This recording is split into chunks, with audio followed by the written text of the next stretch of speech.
Sarah Martinez stood at the edge of the obstacle course, watching 23 other recruits prepare for what their drill instructor had called the day that separates the warriors from the wannabes.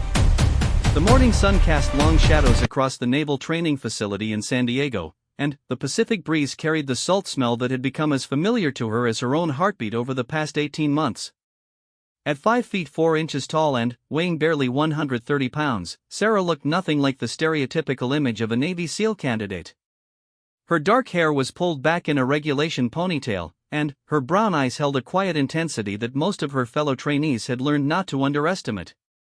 But today was different. Today, even her closest allies in the program seemed to be viewing her with a mixture of skepticism and barely concealed doubt. The whispers had started 3 weeks ago when Commander Reynolds announced that this particular training exercise would be unlike anything they had experienced before. Instead of the usual team-based scenarios, each candidate would face a solo survival simulation that would test not just their physical capabilities, but their mental resilience, strategic thinking, and ability to adapt under extreme pressure. The stakes were simple: succeed, and move forward to the final phase of SEAL training. Fail, and return to regular Navy duties with the knowledge that they had come within touching distance of joining the most elite fighting force in the world. Sarah had kept her expression neutral when the announcement was made, but inside, her stomach had twisted with a familiar mixture of excitement and terror. She had worked harder than anyone else to reach this point, rising at 4 a.m. every day for additional physical training, studying tactical manuals late into the night, and pushing herself through every challenge with a determination that bordered on obsession. Yet she knew that many of her fellow candidates still saw her as the weak link, the diversity hire who would eventually crack under pressure. The doubt wasn't entirely unfounded. Sarah had struggled more than most during the early phases of training. Her smaller frame meant she had to work twice as hard during physical challenges, and her quiet demeanor was often mistaken for weakness by instructors who valued aggressive confidence. There had been moments during Hell Week when she had questioned her own resolve, when the combination of sleep deprivation, physical exhaustion, and constant psychological pressure had brought her to the edge of quitting. But Sarah carried something that her fellow trainees knew nothing about. Hidden in her military records, classified at a level that even most Navy personnel couldn't access, was a file that told a very different story about Sarah Martinez. Before she had ever set foot in a Navy recruiter's office, she had spent 5 years in a Black Ops training program so secretive that its very existence was known only to a handful of senior military officials and intelligence operatives. The program, officially designated as Project Nightingale, had been designed to create a new breed of operative, individuals who could blend seamlessly into civilian populations while possessing the tactical skills and mental conditioning necessary to carry out the most sensitive national security missions. Sarah had been recruited at the age of 17, not through military channels, but through a scholarship program that ostensibly focused on developing leadership skills in academically gifted students from underserved communities. For 5 years, while her high school friends were attending college and beginning their adult lives, Sarah had been learning skills that would make even veteran Special Forces operators pause in recognition. She had been trained in advanced hand-to-hand combat by former Spetsnaz operatives, taught surveillance and counter-surveillance techniques by ex-CIA agents, and conditioned to withstand interrogation methods that pushed the boundaries of what the human mind could endure. The training had taken place at a facility in Montana that didn't exist on any official maps, surrounded by thousands of acres of wilderness that provided the perfect laboratory for testing human limits. The psychological conditioning had been perhaps the most challenging aspect of the program. Sarah had been taught to compartmentalize her thoughts and emotions, to maintain multiple cover identities simultaneously, and to make life-or-death decisions with the same clinical detachment that a surgeon might use to remove a tumor. The training had stripped away many of the social conditioning that most people took for granted, leaving her with a mindset that was simultaneously more focused and more isolated than anything her current Navy colleagues could imagine. When Project Nightingale had been quietly discontinued due to budget cuts and shifting political priorities, Sarah had found herself at a crossroads. At 22, she possessed skills that few people on Earth could match, but she had no official credentials, no college degree, and no clear path forward in civilian life. The Navy SEAL program had seemed like a natural fit, a way to use her abilities in service of her country while building a legitimate military career. What Sarah hadn't anticipated was how difficult it would be to pretend to be less capable than she actually was. The Navy training, while undeniably rigorous, felt like a step backward from what she had already mastered. The physical challenges that left her fellow candidates gasping for breath barely elevated her heart rate. The tactical scenarios that were designed to test quick thinking and adaptability seemed almost elementary compared to the complex multi-layered operations she had trained for in Montana. But, perhaps most challenging was the social isolation that came with maintaining her cover. Sarah found herself constantly calculating how much effort to display, how much knowledge to reveal, and how much natural ability to showcase without raising questions about her background. She had developed genuine friendships with several of her fellow candidates, particularly Maria Santos, a former Marine from Texas, and David Chen, a former college athlete who had joined the Navy after graduating from MIT. Yet she knew that these relationships were built on a foundation of carefully constructed deception. The irony wasn't lost on her. In a program designed to create warriors who could operate in the most hostile environments on Earth, Sarah found herself feeling more isolated and under siege than she ever had during the brutal training regimens of Project Nightingale. At least in Montana, she had been surrounded by people who knew exactly who she was and what she was capable of. Here, she was constantly performing a role, always conscious of the gap between her true abilities and the persona she had created. As the morning progressed and the final exercise drew closer, Sarah noticed the subtle changes in how her fellow candidates interacted with her. During breakfast, the usual casual conversations seemed more forced. In the equipment room, she caught several meaningful glances exchanged between candidates who had previously treated her as an equal member of the team. The shift was so subtle that someone without her training in reading micro-expressions and social dynamics might have missed it entirely, but, to Sarah, it was as obvious as a neon sign. The source of their doubt wasn't entirely mysterious. 3 days earlier, during a particularly challenging urban warfare simulation, Sarah had made what appeared to be a critical tactical error. The scenario had involved clearing a multi-story building filled with hostile forces, and Sarah had been assigned to lead a 4-person team through the operation. Halfway through the exercise, she had ordered her team to retreat from what seemed like an advantageous position, apparently abandoning an opportunity to complete their objective quickly and efficiently.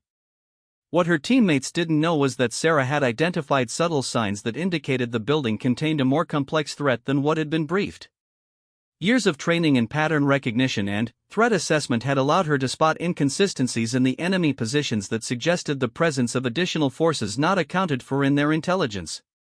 Her decision to retreat and approach from a different vector had ultimately saved her team from walking into what would have been a devastating ambush. But, because the full scope of the scenario had been classified above the level of the participating candidates, Sarah's tactical brilliance had appeared to be either cowardice or poor judgment. The exercise controllers had noted her performance in their private briefings, but, to her fellow candidates, she had simply looked like someone who had lost her nerve at a crucial moment. The incident had crystallized doubts that had been building for weeks. Several candidates had begun to openly question whether Sarah belonged in the program, and rumors had started circulating that the instructors were considering her for elimination. The whispered conversations usually stopped when she entered a room, but Sarah's enhanced hearing and training in reading social dynamics meant that very little escaped her attention.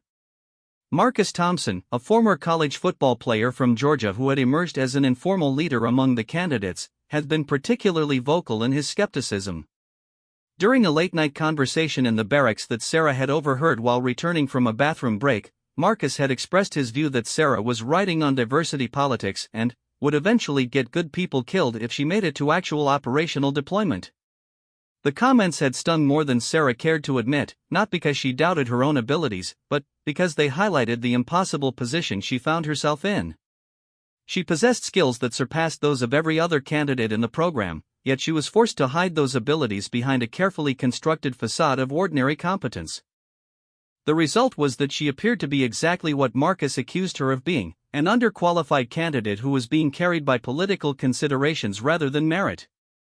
As Commander Reynolds called the candidates to attention for the final briefing, Sarah felt the familiar calm descend over her mind. It was a sensation she remembered from her earliest days in Project Nightingale, when her instructors had taught her to separate her emotional responses from her operational thinking. The doubt and whispered criticism from her fellow candidates faded into background noise, replaced by the crystal-clear focus that had been drilled into her through thousands of hours of conditioning.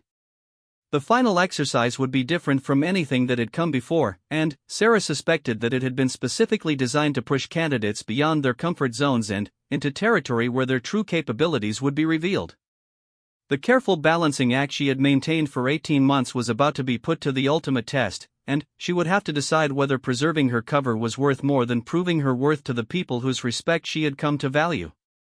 Commander Reynolds stood before the assembled candidates with the bearing of a man who had seen combat in more theaters than most people could name.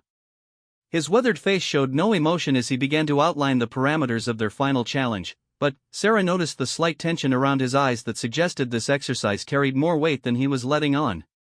The scenario was deceptively simple. Each candidate would be dropped alone into a section of wilderness approximately 50 miles north of the base, equipped with minimal gear and tasked with reaching a specific extraction point within 72 hours.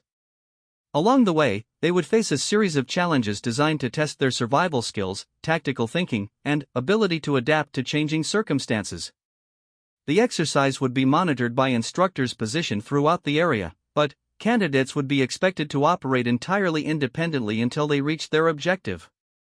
What made the challenge particularly daunting was the addition of the hostile forces in the form of advanced SEAL trainees who would be actively hunting the candidates throughout the exercise. These hunters would be equipped with non-lethal weapons and tasked with capturing candidates who made tactical errors or failed to maintain adequate operational security. Any candidate who was captured would be immediately eliminated from the program. As Commander Reynolds finished his briefing and dismissed the candidates to prepare their gear, Sarah felt a familiar surge of anticipation. This was the kind of challenge she had been designed for, the sort of complex multivariable scenario that played to every strength she had developed during her years of classified training. For the first time since entering the Navy SEAL program, she would be able to operate at something approaching her full capability without having to worry about maintaining her carefully constructed persona. The question that remained was whether 18 months of hiding her true abilities had dulled the edge she would need to succeed, and whether the respect of her fellow candidates was worth the risk of finally showing them who she really was. The helicopter blades chopped through the morning air as Sarah gripped her gear bag and stared out at the rugged terrain below. The landscape stretched endlessly in all directions, a maze of dense forest, rocky outcroppings, and hidden valleys that would serve as her home for the next 3 days. Through her headphones, she could hear the pilot coordinating with the base, confirming drop coordinates and establishing communication protocols that would remain silent until the exercise concluded. Sarah had been assigned the most challenging sector, a designation that she suspected wasn't entirely coincidental. Her drop zone was located in the mountainous region furthest from the extraction point, requiring her to traverse terrain that included steep climbs, river crossings, and areas known for their unpredictable weather patterns. While other candidates would be dealing with relatively straightforward navigation challenges, Sarah would need to overcome natural obstacles that could easily prove fatal to someone without proper wilderness training. The irony wasn't lost on her. The instructors had unknowingly given her the assignment that played most directly to her strengths, selecting terrain that closely resembled the Montana wilderness where she had spent 5 years learning to survive in conditions that most special forces operators would consider extreme. The rocky outcroppings and dense forest coverage would provide exactly the kind of concealment and tactical advantages that she had been trained to exploit.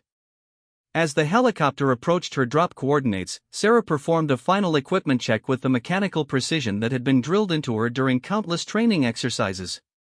Her gear was intentionally limited: a basic survival knife, 50 feet of parachute cord, a small first aid kit, water purification tablets, a compass, and a topographical map of the region.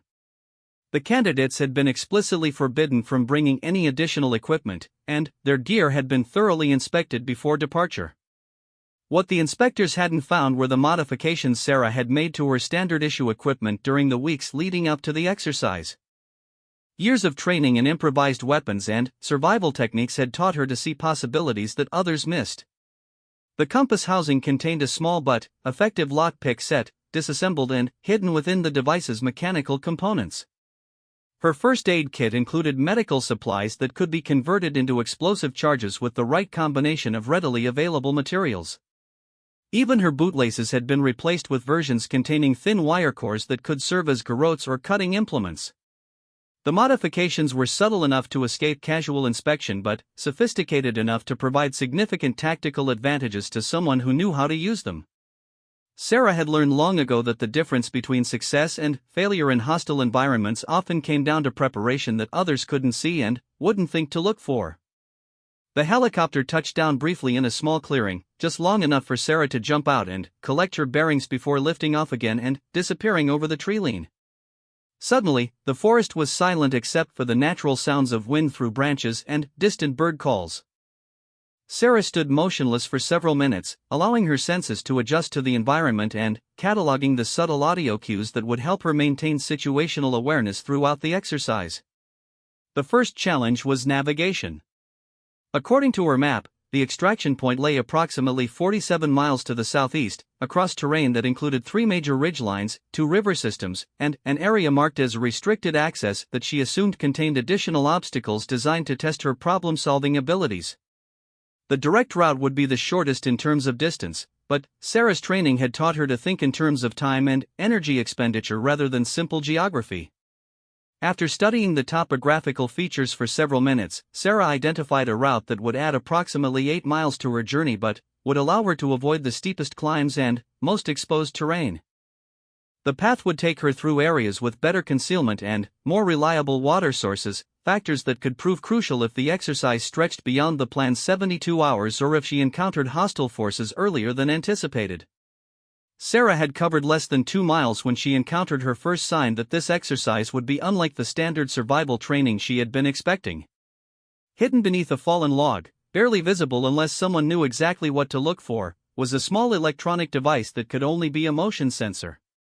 The placement was too sophisticated and too well camouflaged to be part of a standard military exercise, suggesting that the hostile forces hunting the candidates possessed equipment and training that exceeded what had been described in their briefing. The discovery triggered a shift in Sarah's tactical mindset. Instead of treating this as a survival exercise with occasional harassment from other trainees, she began to approach it as a genuine evasion scenario against opponents who might possess capabilities closer to her own level. The realization was both exciting and concerning, as it suggested that someone with knowledge of her true background might have designed elements of this challenge specifically to test her classified skills. Moving with increased caution, Sarah began to employ the advanced fieldcraft techniques that she had learned during her years in Project Nightingale. Her pace slowed considerably, but her movement became virtually undetectable to anyone without specialized training in tracking human targets through wilderness environments. She began to vary her route randomly, doubling back on her own trail and using techniques to disguise her footprints that went far beyond anything taught in standard military survival courses. The forest around her seemed peaceful, but Sarah's enhanced situational awareness allowed her to detect subtle signs that suggested she wasn't alone in the area. A bird call that repeated too regularly to be natural. A pattern of disturbed vegetation that indicated recent human passage. The faint chemical smell of modern materials that didn't belong in a wilderness environment. Each signal was subtle enough that most people would dismiss it as imagination, but together they painted a clear picture of organized surveillance and tracking activities.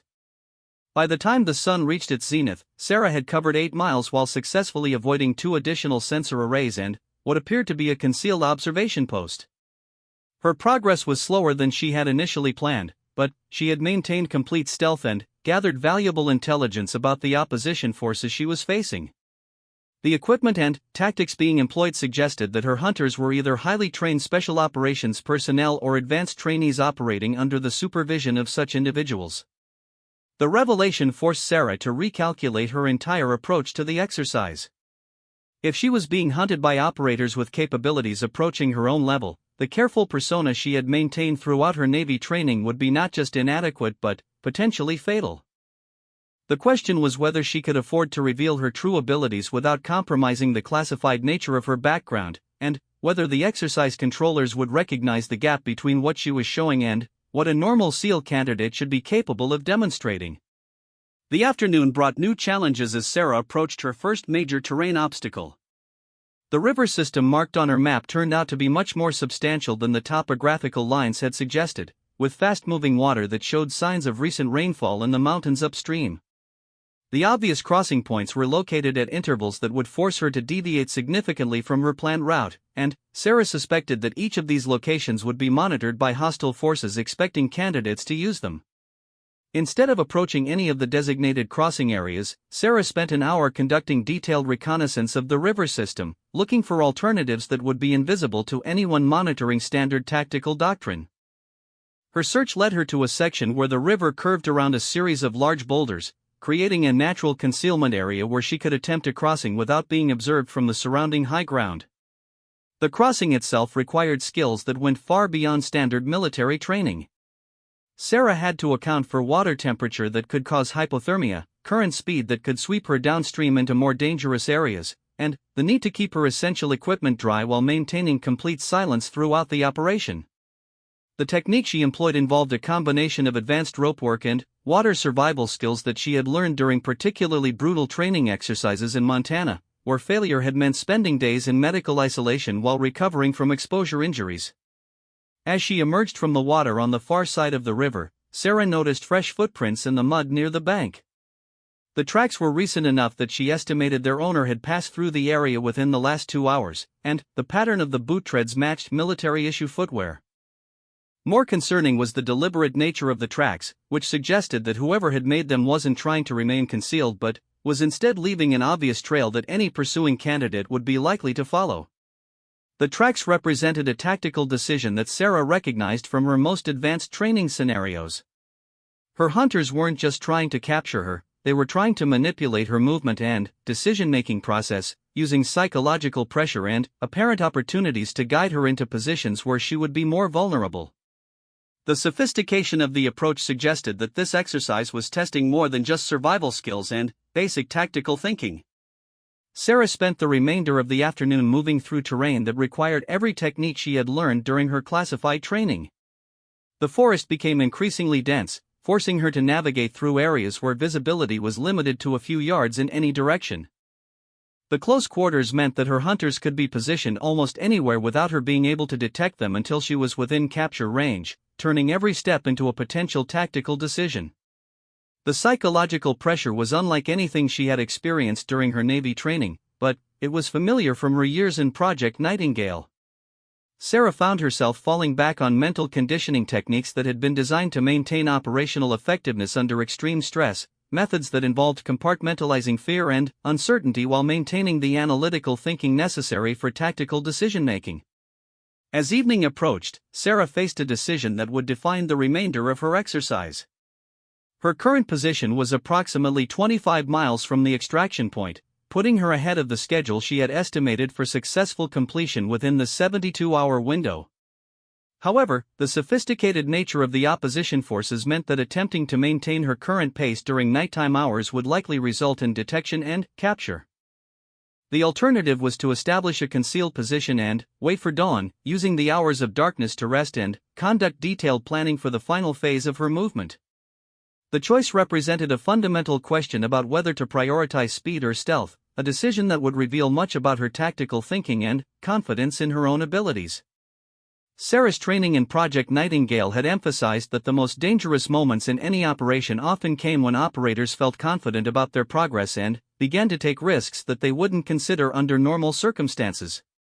The psychological profile of overconfidence was something that her instructors had specifically conditioned her to recognize and counteract, using techniques that forced her to maintain paranoid levels of caution even when everything seemed to be going according to plan. Drawing on this training, Sarah made the decision to establish a concealed overnight position rather than attempting to continue her movement in darkness.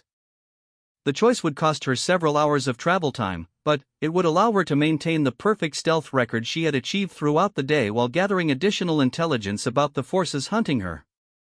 The position she selected was a natural depression beneath a cluster of fallen trees, providing concealment from both visual and electronic surveillance while offering multiple escape routes if she was discovered. Sarah spent an hour carefully preparing the site, removing any signs of her presence and establishing early warning systems using techniques that were invisible to anyone without specific training in counter-surveillance operations. As darkness fell and the forest sounds shifted from day-to-night patterns, Sarah settled into the meditative state that had been one of the most valuable skills she had learned during her classified training. The technique allowed her to remain fully alert to her environment while giving her body the rest it needed to maintain peak performance throughout the extended operation. But, even as she prepared for a night of vigilant rest, Sarah was aware that the most challenging phase of the exercise still lay ahead. The final 25 miles to the extraction point would likely include the most sophisticated obstacles and the highest concentration of hostile forces, testing every skill she had developed during her years of secret training while forcing her to decide how much of her true capability she was willing to reveal. Sarah woke before dawn with the precise internal timing that had been drilled into her during years of training, where a few minutes of oversleep could mean the difference between mission success and catastrophic failure. The forest around her was still locked in the deep quiet that came in the hour before sunrise, when even the nocturnal animals had settled into rest and the day creatures hadn't yet begun to stir. Her concealed position had remained undetected throughout the night, but Sarah's enhanced hearing had picked up signs of activity in the surrounding area that suggested her hunters had been active during the dark hours. Twice during the night, she had detected the sound of helicopters passing overhead, their flight patterns suggesting systematic search operations rather than simple transportation between bases. More concerning were the occasional radio transmissions she had intercepted, brief bursts of encrypted communication that indicated a level of coordination and resources that exceeded anything described in their original briefing. As she prepared to resume her movement, Sarah conducted a careful assessment of her physical and mental condition. The river crossing and 14 hours of movement through challenging terrain had taken their toll, but her conditioning was still well within acceptable parameters for the challenges that lay ahead. More importantly, the night of rest had allowed her to process the intelligence she had gathered during the previous day and develop a tactical plan for the final phase of the exercise. The route ahead would take her through what the map designated as the restricted access area, a section of terrain that she suspected contained the most sophisticated challenges of the entire exercise. Based on the patterns of surveillance and hunter activity she had observed, Sarah estimated that this zone would contain concentrated obstacles designed to test capabilities that went far beyond standard SEAL training. The realization both excited and concerned her, as it suggested that someone involved in designing the exercise possessed knowledge of skills that were supposed to be classified far above the level of normal military training. Sarah began her movement with even greater caution than she had employed during the previous day. The terrain was becoming more rugged, with steep valleys and exposed ridgelines that would require careful timing to cross without being observed from the surrounding high ground. Her route planning had to account for natural concealment, potential ambush sites, and the increasing likelihood that every obvious path would be monitored by hostile forces. 3 miles into her morning movement, Sarah encountered her first major test of the day. Hidden in a natural choke point between two rocky outcroppings was an obstacle that appeared to be a standard military checkpoint, complete with camouflaged positions and what looked like automated surveillance equipment. The setup was sophisticated enough to channel approaching candidates into a narrow corridor where they would be easily captured, yet obvious enough that most trainees would recognize it as an obstacle to be overcome rather than avoided. But Sarah's advanced training allowed her to recognize subtleties that others would miss. The placement of the equipment suggested that this was a decoy designed to attract attention while the real threat lay elsewhere. The surveillance devices were positioned too obviously, the camouflage was slightly too perfect, and the overall setup had the feel of something that was meant to be discovered and challenged rather than something designed for actual security. Instead of approaching the obvious checkpoint, Sarah spent 2 hours conducting detailed reconnaissance of the entire area, looking for the real obstacle that she suspected was hidden nearby. Her patience was rewarded when she discovered a much more sophisticated surveillance network positioned to monitor candidates who attempted to bypass the obvious checkpoint. The hidden sensors were military-grade equipment that would have been invisible to anyone without specific training in counter-surveillance operations. The discovery confirmed Sarah's growing suspicion that this exercise was designed to test capabilities that exceeded standard SEAL training. The level of sophistication in the obstacles and opposition forces suggested that someone with knowledge of advanced special operations techniques was involved in the design and execution of the challenge. The question that remained was whether this was coincidental or whether her classified background had somehow been discovered. Moving through the hidden sensor network required techniques that pushed the boundaries of what Sarah could accomplish without revealing the full extent of her training. She had to employ electronic countermeasures that were theoretically beyond the capability of a normal SEAL candidate, using improvisations based on equipment modifications that should have been impossible with standard issue gear. Each step required careful calculation about how much advanced capability she could display without raising questions about her background that she couldn't answer without compromising classified information. The afternoon brought a new type of challenge as Sarah approached what appeared to be a small village or training facility nestled in a valley between two ridge lines. The structures were too permanent and too well maintained to be part of a temporary exercise setup, suggesting that this was an established training facility that was being used as part of the candidate evaluation process. From her concealed observation position on the surrounding high ground, Sarah could see that the facility contains several buildings designed to simulate urban environments, complete with multi-story structures, underground tunnels, and what appeared to be civilian vehicles positioned throughout the area. More significantly, she could detect signs of human activity that suggested the facility was currently occupied by opposition forces waiting for candidates to attempt passage through the area. The tactical challenge was unlike anything Sarah had encountered during her Navy training, but it was familiar from her years in Project Nightingale.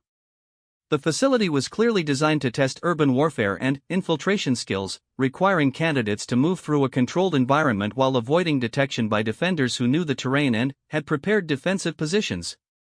Success would require a combination of stealth, tactical thinking, and urban warfare techniques that were taught only in the most advanced special operations programs. Sarah spent 3 hours conducting detailed reconnaissance of the facility, mapping the positions of guards, identifying patrol patterns, and looking for weaknesses in the defensive setup that she could exploit. The process required surveillance skills that were significantly more advanced than anything taught in standard military training, involving techniques for long-range observation and intelligence gathering that she had learned during classified exercises in Montana. What she discovered was both encouraging and concerning. The defensive positions were sophisticated and well-planned, but they had been designed to counter tactics that were taught in standard special operations training. The guards were positioned to monitor obvious approach routes and infiltration points, but they had not accounted for techniques that were specific to the advanced training Sarah had received in Project Nightingale. The oversight gave Sarah the opportunity she needed, but exploiting it would require her to employ capabilities that were clearly beyond what any normal SEAL candidate should possess. She would have to use advanced infiltration techniques, electronic countermeasures, and urban warfare skills that were classified at levels that exceeded the security clearance of most Navy personnel. The question was whether she could afford to hold back when the stakes included not just her own success in the program, but potentially the respect and recognition she had been seeking throughout her military career. As evening approached, Sarah made the decision that would define the remainder of her exercise and, potentially, her entire military future. Instead of attempting to bypass the facility or using standard infiltration techniques that would likely result in capture, she would employ the full range of skills she had developed during her classified training, accepting the risk that her performance might raise questions about her background that she couldn't answer without compromising national security. The infiltration began at dusk, using the transition between day and night visibility to mask her initial approach to the facility perimeter. Sarah moved with the fluid precision that had been drilled into her through countless training exercises, employing techniques for silent movement and concealment that were invisible to anyone without specific training in detecting advanced infiltration attempts. Her route took her through areas that the defensive planners had clearly considered impossible to traverse without detection. Sarah used specialized techniques for moving through sensor fields, bypassing electronic surveillance systems, and maintaining concealment while crossing open terrain that should have been completely exposed to observation from the surrounding guard positions. The first challenge came when she reached the facility's outer perimeter, a chain-link fence that appeared to be equipped with motion sensors and, possibly, electronic intrusion detection systems. Standard military training would have suggested cutting through the fence or finding a gap that allowed passage without triggering the alarm systems. But Sarah's advanced training had taught her to think in terms of exploiting the limitations and assumptions built into security systems designed to counter conventional threats. Using techniques that combined electronics knowledge with improvised equipment modifications, Sarah was able to create a temporary blind spot in the sensor coverage that allowed her to pass through the perimeter without triggering any alarms. The process required skills in electronic countermeasures that were far beyond anything taught in standard military training, but Sarah was careful to use only techniques that could theoretically be improvised by someone with exceptional intelligence and creativity rather than specific classified training. Once inside the facility perimeter, Sarah found herself in an environment that closely resembled the urban warfare training scenarios she had experienced during her classified training.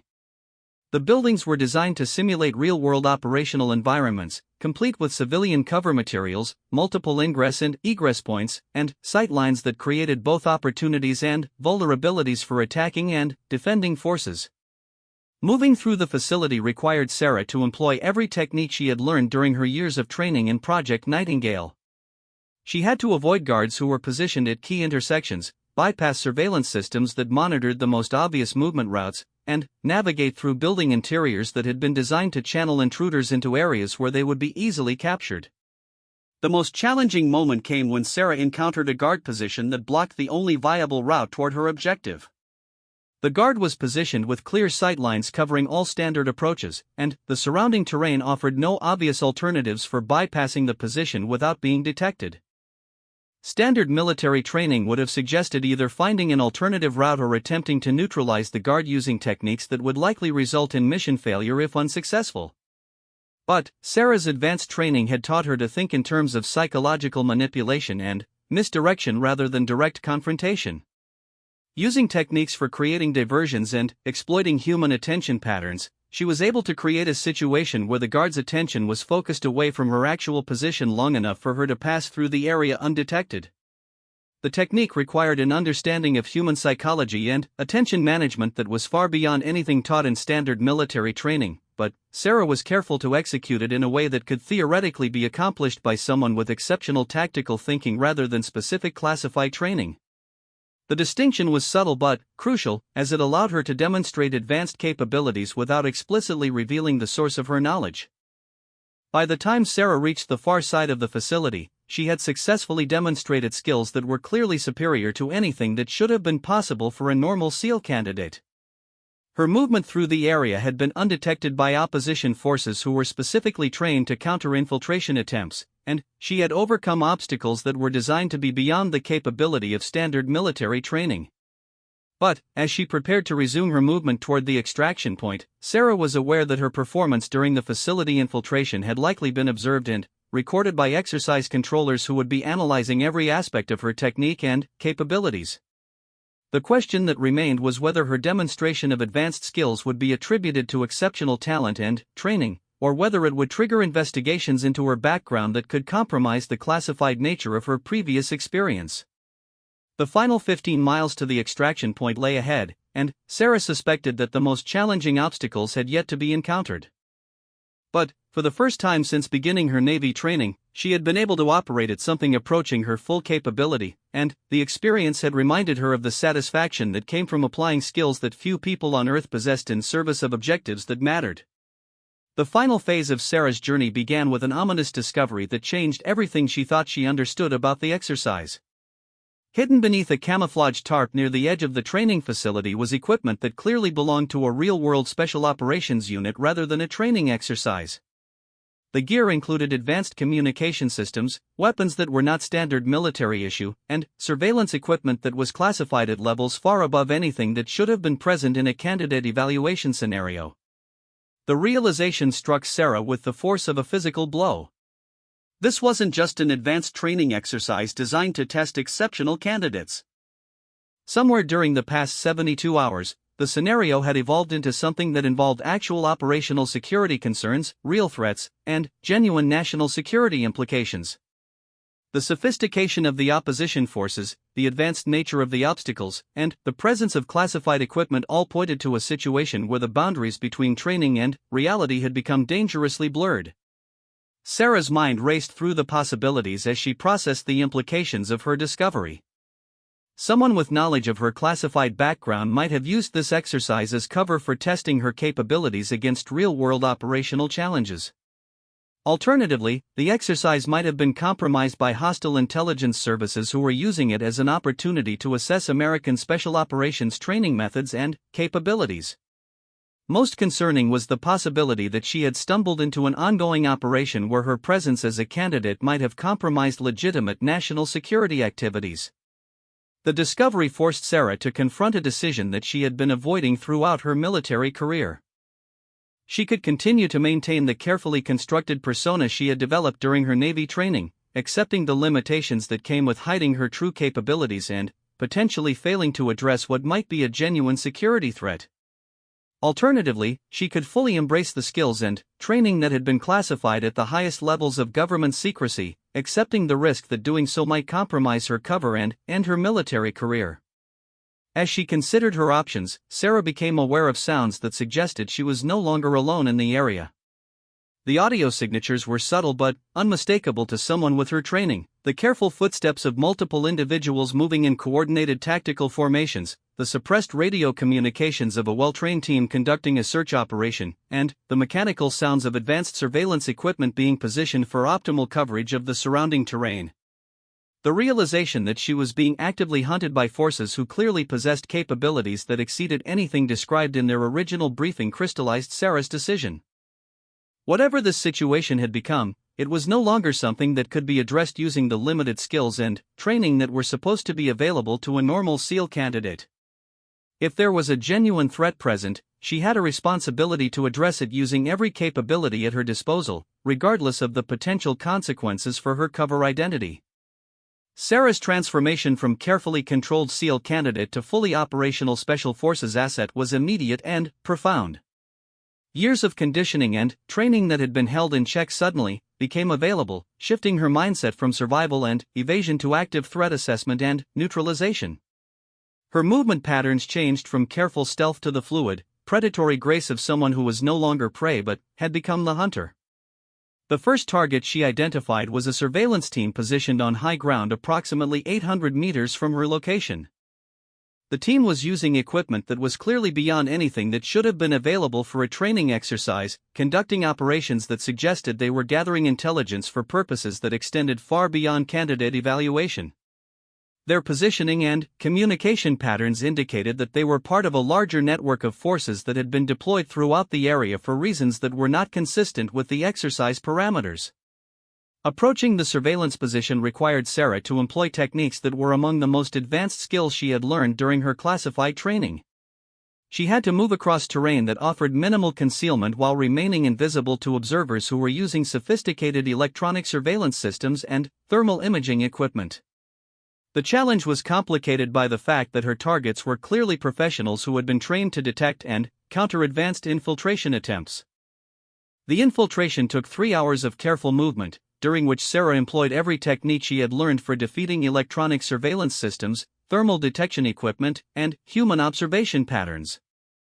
Her approach route took her through areas that her targets had clearly considered impossible to traverse undetected, using natural terrain features and weather conditions to mask her movement in ways that required an understanding of advanced fieldcraft that was far beyond standard military training. When Sarah finally reached a position where she could observe the surveillance team directly, she discovered something that confirmed her worst suspicions about the true nature of the situation. The equipment being used was not just advanced, it was specifically configured for monitoring communication frequencies and data transmission patterns that were unique to classified government operations. The team wasn't conducting surveillance related to the SEAL training exercise, they were gathering intelligence about American Special Operations capabilities and methods. The discovery triggered protocols that had been drilled into Sarah during her most sensitive training in Project Nightingale. She was facing a genuine counterintelligence threat that required immediate action to prevent the compromise of classified information and capabilities. The mission parameters had fundamentally changed from personal survival and career advancement to national security protection, justifying the use of any means necessary to neutralize the threat. Sarah's assault on the surveillance position was a masterpiece of tactical precision that drew on years of training in close-quarters combat, electronic warfare, and psychological operations. She approached the position using techniques that rendered her invisible to both human observers and electronic detection systems, positioning herself to neutralize multiple targets simultaneously while preventing any of them from communicating with their support network. The engagement was over in less than 90 seconds, but it demonstrated capabilities that were clearly beyond anything that any normal military personnel should possess. Sarah's movement patterns, combat techniques, and tactical decision-making all reflected training that was classified at levels that exceeded the security clearance of most general officers. Her methods for neutralizing the electronic surveillance systems revealed knowledge of classified government communication protocols and electronic warfare capabilities that should have been impossible for a SEAL candidate to possess. But, as Sarah processed the intelligence material she had recovered from the surveillance position, she realized that the situation was even more complex than she had initially understood. The documents revealed that the surveillance team had been tracking not just her movements, but the activities of several other individuals who were participating in what appeared to be a much larger operation that extended far beyond the boundaries of the SEAL training exercise. The intelligence indicated that her exercise had been used as cover for a genuine counterintelligence operation designed to identify and neutralize a network of foreign agents who had been attempting to gather information about American special operations training methods and capabilities. Several of the candidates participating in the exercise were actually experienced operatives who had been inserted into the program to investigate suspected security breaches and identify hostile intelligence activities. The revelation explained much of what Sarah had observed during the past 3 days. The sophisticated opposition forces, the advanced equipment, and the challenges that exceeded standard military training levels all made sense in the context of an operation that was designed to test real-world operational capabilities against genuine threats rather than simulated exercises. But, the most significant implication was that Sarah's own performance during the exercise had been observed and analyzed by individuals who possessed the security clearances and operational experience necessary to recognize the true source of her capabilities. Her cover as a normal SEAL candidate had been thoroughly compromised, but, in the context of a genuine counterintelligence operation, her demonstrated abilities might actually be seen as an asset rather than a security risk. As Sarah processed this realization, she became aware of movement in the forest around her that suggested the arrival of additional forces. But, the audio signatures were different from anything she had detected previously, indicating the presence of friendly forces rather than hostile surveillance teams. The communication patterns and movement techniques were consistent with American Special Operations units conducting extraction operations in potentially hostile environments. The extraction team that emerged from the forest consisted of operators whose equipment and bearing clearly indicated that they were from units that were classified far above the level of normal military operations. Their leader, a woman whose age and demeanor suggested extensive operational experience, approached Sarah with the professional courtesy of someone who recognized and respected her demonstrated capabilities. The conversation that followed confirmed what Sarah had begun to suspect about the true nature of the exercise and her own situation. The SEAL training program had been used as cover for identifying candidates who possessed capabilities that exceeded standard military training, with the goal of recruiting exceptional individuals for assignments that were classified at the highest levels of government secrecy. Sarah's performance during the exercise had demonstrated exactly the kind of skills and temperament that were required for operations that couldn't be accomplished using conventional special forces personnel. The offer that was extended to Sarah represented everything she had been seeking throughout her military career: the opportunity to use her full capabilities in service of missions that mattered, recognition for the skills she had developed during her classified training, and assignment to units where her background would be an asset rather than a secret that had to be carefully hidden. But, the decision also required her to leave behind the relationships and sense of belonging that she had developed during her time in the SEAL program. The candidates who had become her friends and colleagues would never know the true reasons for her departure, and she would be forced to maintain cover stories that would prevent her from ever fully sharing her experiences or achievements with the people whose respect she had worked so hard to earn. As Sarah stood in the forest clearing, surrounded by operators whose capabilities matched her own and faced with an offer that represented the culmination of everything she had trained for, she realized that the exercise had been about much more than demonstrating tactical skills or survival capabilities. It had been about choosing between the safety of maintaining a carefully constructed identity and the risks that came with embracing her true potential. The extraction helicopter that arrived to transport Sarah and the special operations team back to base carried her away from the SEAL program and toward assignments that would allow her to operate at the highest levels of special operations activities. But it also carried her away from the possibility of normal military relationships and toward a career that would be defined by secrecy, isolation, and the constant awareness that her true capabilities would always be hidden from the people around her. As the helicopter lifted off and the training facility disappeared beneath the forest canopy, Sarah reflected on the irony that her greatest triumph had come not from proving herself to her fellow candidates, but from finally admitting to herself that she had been hiding capabilities that were too valuable to be wasted on the pretense of being ordinary. The exercise had ended not with her integration into the SEAL program, but with her recruitment into operations that were so classified that they didn't officially exist. The woman who had seemed like the weakest candidate in her training class had revealed herself to be among the most dangerous operators in the American military. But that revelation had come at the cost of everything she thought she wanted, trading the possibility of belonging for the reality of exceptional capability and the isolation that came with possessing skills that few people could understand and even fewer could be trusted to know about. In the end, Sarah Martinez had gotten exactly what she had trained for during her years in Project Nightingale, assignment to missions where her unique capabilities would be essential for protecting national security interests. But she had also learned that exceptional ability came with exceptional isolation, and that the price of being extraordinary was the sacrifice of ever being truly ordinary again.